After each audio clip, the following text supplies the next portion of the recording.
Wage and hour issues are one of the biggest deals. It's interesting because if I talk to employers about the things that they worry about, the things that keep them up at night, they worry about discrimination, they worry about harassment, and they should. But the amount of time and effort that it takes for an employee to find an attorney, wait probably 2 years for a court date, the cost of a discrimination or a harassment claim, it's pretty massive. It's pretty onerous for the employee. Wage and hour issues, they can file a claim with the Division of Labor Standards Enforcement for free. They don't need an attorney. They don't even need a $20 filing fee. They walk in with their pay stub, and the administrative law judge or whoever's presiding or managing the mediator, right? They make a decision. It's so easy for the employee to win a judgment against you. They can go back, depending on the issue, between 1 and 4 years. This actually has happened not to clients of ours, but we've heard stories where nobody's getting their meal and rest breaks properly.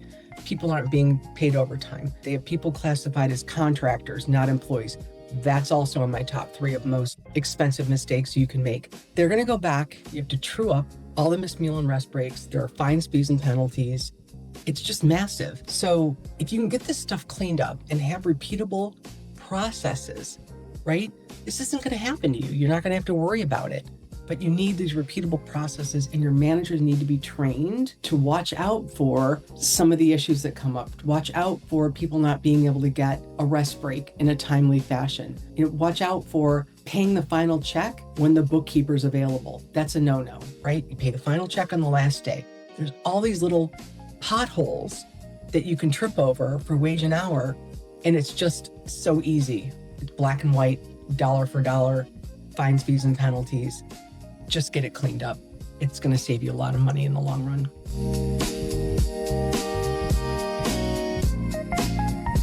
PAGA stands for the Private Attorney General's Act. And what it amounts to in the end, it kind of a class action lawsuit is usually what ends up happening. So one employee has an issue and it ends up becoming a class, and a bunch of people can join. So one person's not getting their meal and rest breaks. Now you've got to answer for 10 people not getting their meal and rest breaks. That's why you should be terrified of it, because it turns one person's issue into a company-wide issue. It turns your exposure for doing it wrong for one person into an exposure for doing it wrong systemically.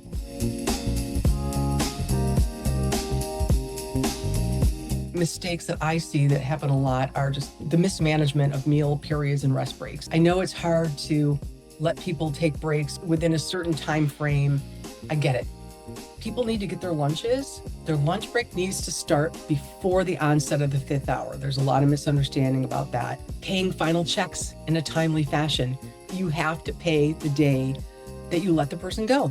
In California, you have to pay that day. There's no exceptions, right? So those are some big ones. Reporting for work pay. There's a whole bunch of them, and they're so easy to just manage through a great, solid process.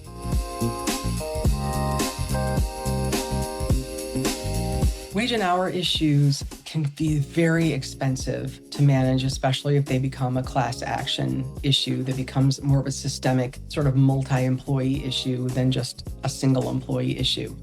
And they can be managed, right? We can help you develop a process and develop policies around how people take their breaks, how they punch in and punch out, incurring overtime, like asking for pre-approval for overtime, making sure that you get on a proper cadence with final checks. All this stuff can be managed. It can be done. It can be done easily and well with the right training and the right policies. If you need help with that, call us. This is an area that we're really good at. We can help.